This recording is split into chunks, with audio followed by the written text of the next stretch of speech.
Eso. Si haces una dónde, mejor. Miráis para ahí. Es que hay tanta carga.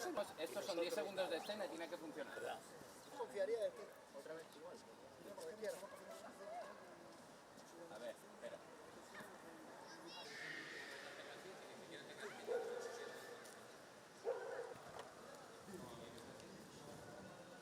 Está jodida, para ahí. ¿Le pega así? Tengo miedo de sacar lo que tírate dentro.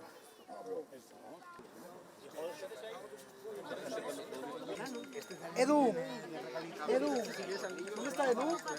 Asturias queda de maravilla en la película porque hay unas imágenes que son maravillosas y la historia es muy asturiana, fíjate, tanto que hasta mi personaje es el jefe de la mafia asturiana. Yo cambié el rol, he dejado de hacer papeles simpáticos y tal, aquí hago un papel que yo estaba deseando hacerlo toda la vida, un comisario justiciero.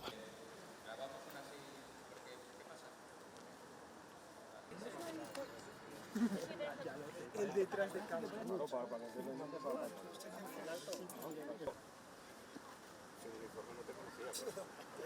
Y además vamos a sacar, que es lo que más ilusión me hace, porque es de lógica, estos vinilos que habéis visto, bueno, pues edición coleccionista. Bueno, es un placer, la verdad, ¿no? Siempre que cuenten contigo para alimentar o para darle un color a una película, ¿no? Es un placer.